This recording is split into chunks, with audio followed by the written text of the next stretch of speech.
Hey friends, Zach Saxton here up in Forest Park, and I found a nice well-lit area to do this video, and I am pretty excited because I've gone over these notes for the past like 3 weeks and refined them a couple of times, and I think now it's pretty well situated, so hopefully this can be of some benefit.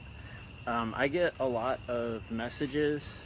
I guess from time to time I get dense packets of messages, it seems like, of people that are really stressed out and they're requesting that I maybe do a video or make some content about how I overcome struggles or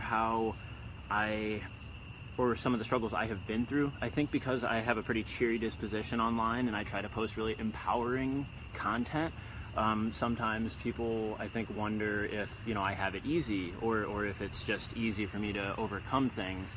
And anyways, I think it's a really valid question and a really valid thing that we all go through. We all have trouble overcoming struggles. So I decided to take some notes and condense some ideas in my head about how I alchemically adapt and work to overcome struggles in life. So to open on the idea, I think the primary wisdom to keep in mind is that we may not be able to avoid all conflicts in life, but we can redefine the way that our minds classify situations, and we can change the way that we adapt to circumstances. When we learn to not bind circumstance to a limited definition of a problem, we then have a completely different set of reactions and a completely different range of potentials accessible to us as beings to respond to this situation.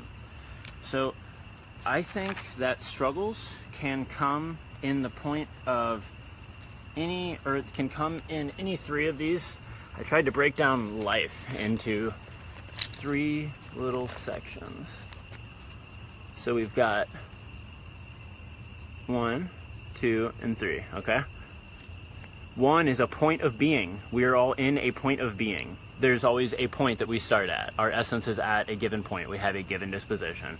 There is always a road to some sort of newness. We're always traveling in some way on a road to something. And then there is a question mark as number 3, the dreams of destinations. So what's interesting in life is that everything is simultaneously all 3 of them, because you could say the road I'm on today was the dream I had a month ago, perhaps. Or you could say that the point I am at right now is obviously a part of a road on another level. But I think it's important, for the sake of this discussion, to discern the difference and ponder these 3 layers of being. So, given that we are all in a certain point right now, let's start with that one. We have to really assess and make sense of where our being is at, what our disposition is at. And like always, meditation and any exercise to calm the mind is going to be necessary and beneficial to help or to understand exactly what your disposition is in any given point of being. But regardless of what your disposition is, there seems to be some universal approaches that we can use to supplement and help to benefit our point of being. And I think the main one is learning to love ourselves. And that sounds like a pretty cliche phrase, and I think it is a lot of times, but in application, it's actually not at all. We are often acting from a state of disempowerment. We are not functioning from our full capacity because of the pains and the struggles that we have been through. So when we learn to love ourselves and where we're at in the quest of our life in this given moment, we open the potential to adapt and actually change our circumstance so much more. So, hold on a second, let me go back to this other page.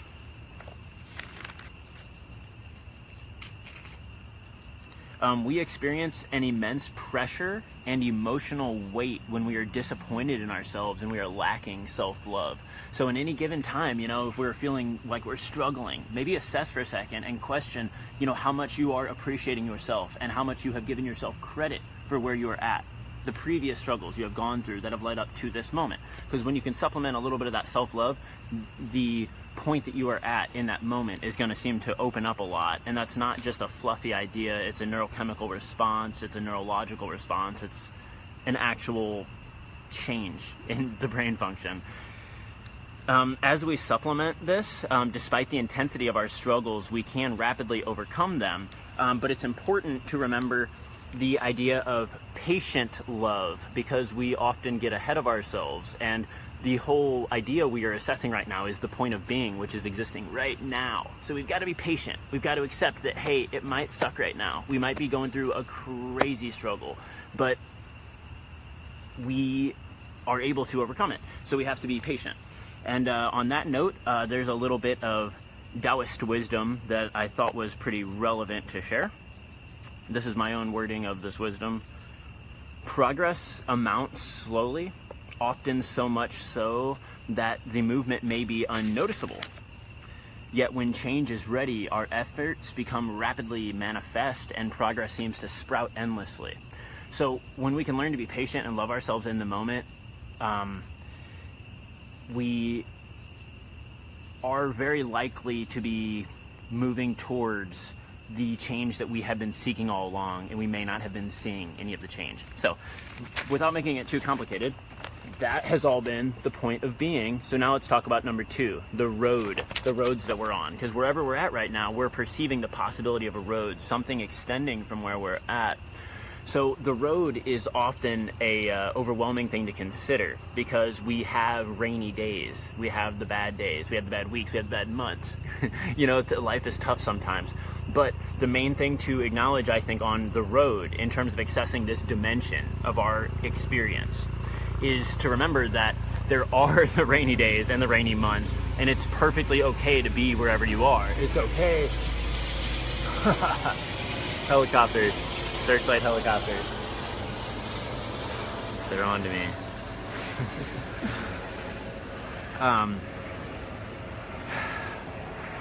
The road is inevitably going to have ups and downs. So on that note, the wisdom that I meditated on is that when we allow our awareness to settle and acknowledge that even if we're on the rainy day part of the cycle, or even if the part of the road that we're on is very overwhelming, if we just take a second to really try to breathe, try to not be too overwhelmed looking at the scenery and the daunting jagged rocks and things that are on the road before us, if we just take just a second to calm down, we will find that we will actually become better equipped to walk this road. And I think there's a little bit of mechanical wisdom that is particularly relevant here.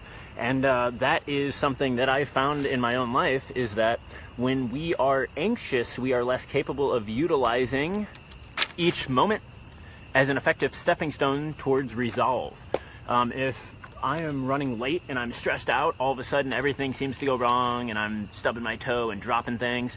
But if I take 1 second to ground myself, to supplement that self-love, to acknowledge the ups and downs of the road, just take 1 second, all of a sudden I might calm myself so much that the next 10 minutes go so much more smoothly that it was actually a practical investment to slow the heck down for a second. Kind of interesting, right? Because we all want to think that, oh, I don't have time. This is mechanics here. I'm talking quantifiable stuff, you know? And it might not always be the case, but often it is a practical investment to go ahead and invest a little bit of time to make sure we are not running on anxious fuel. Because when we're doing that, we are likely to encounter more stumbling blocks and wind up using our time significantly less effectively. Okay, that's almost all of it. The last one is the dreams of destinations. Okay, so we're gonna start off. I'll go ahead and show you guys the other part of the diagram at this point. It's pretty sloppy, but whatever. This is my inside of my brain. So you've got right here, this is point 1. Love your essence. Love yourself, okay? Then the number 2, the arrow from the essence goes to accept the inevitable conveyor belt of progress with its ups and downs. Inevitably, the conveyor belt of progress will have ups and downs. And then the last one is the dreams of destinations. We need to, in this regard, shake off that forsaken frown and dream good dreams. And this is the most, I think, valuable part, is that this was intense for me, intense breakthrough, was that in life, we often will be incapacitated to some degree, or significantly less effective at our functioning. And part of the reason for that is sometimes that we, on some level, have decided that we are forsaken and that we are not deserving, we are unworthy of reaching a certain level of functionality, a certain amount of harmony, a certain amount of health. Okay?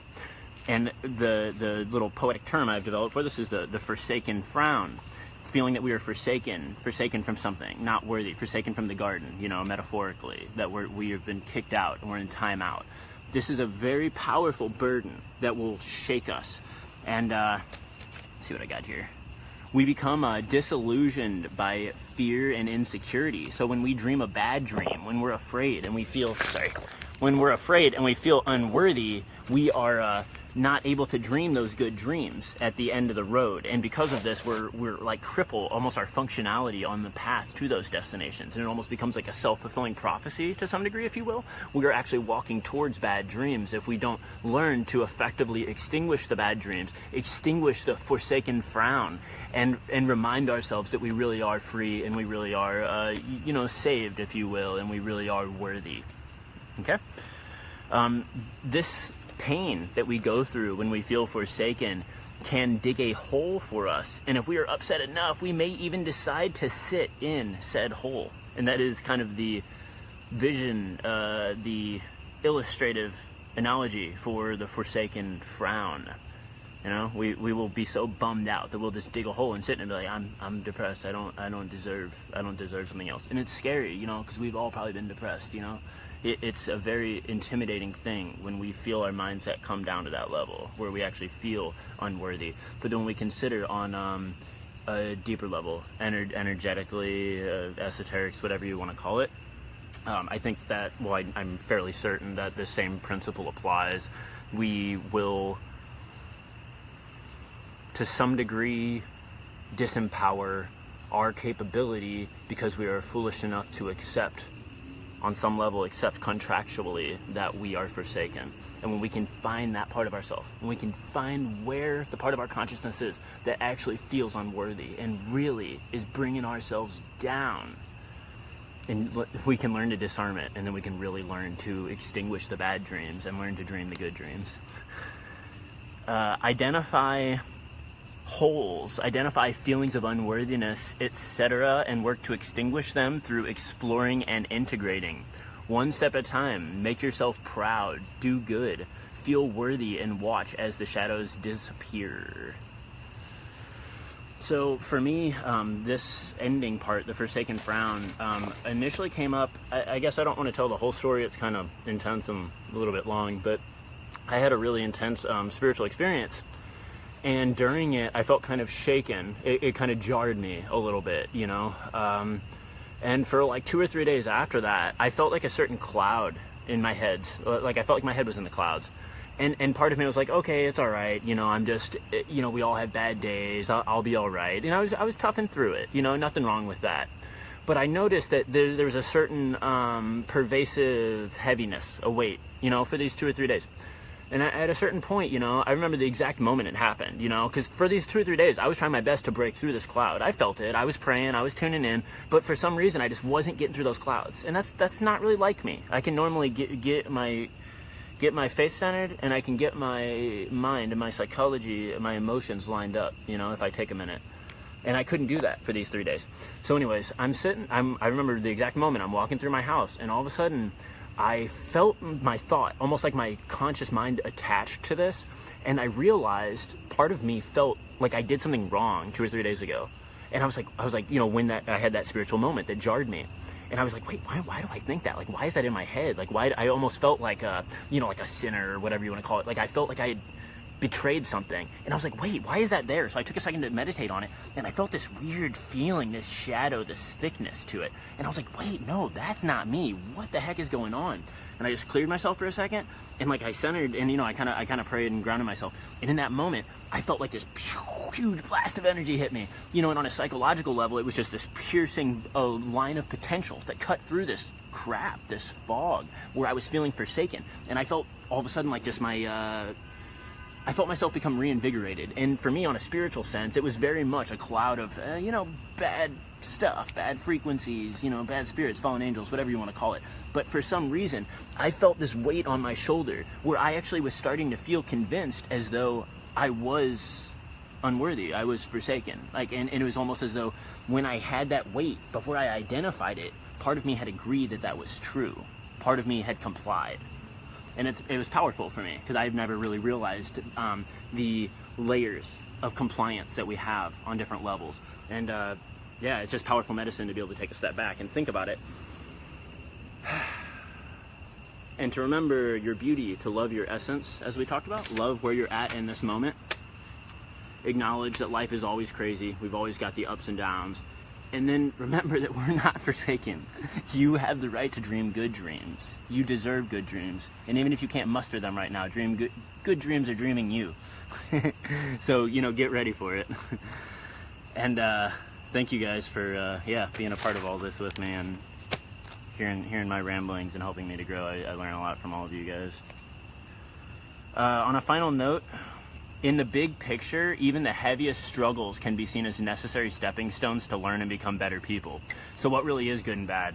Some of the most intense struggles I've been through have helped me to become who I am. And, well, they all have helped me to become who I am, but some of them in particular that were so intense, so trying, that almost destroyed me, literally, physically, you know.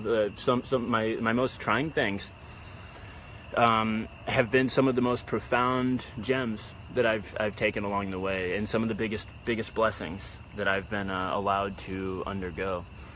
So it's humbling, and I guess that's the final medicine I would like to offer to you guys, is that, you know, we don't really know, we can't grasp it all, you know, we don't know if it's meant to be or if it's not, you know, just because it's overwhelming, just because it's not fun, just because it's overwhelming and not fun for like a long period, we don't really know. Because my story, and I will tell you guys my story more in time, involved years of pain and desolation. And I'm talking intense stuff, energetic stuff, physical stuff, pain, crippling pain, overwhelming stuff that lasted for years, and I was not sure if I was going to come out of it. Okay? So, you know, we all have stuff in different ways. We all have different stories. I don't want a pity story here, you know. I'm blessed, you know, we're all blessed. But we've all gone through things in different ways, you know, and know, you know, that I'm as puzzled as you guys are. I'm probably more puzzled than you are. I really don't know what ultimately it means, but I'm really grateful. I'm really, really grateful for the story that I've been offered and the part that I've had to play so far. Thank you guys. I hope this was helpful. Blessings.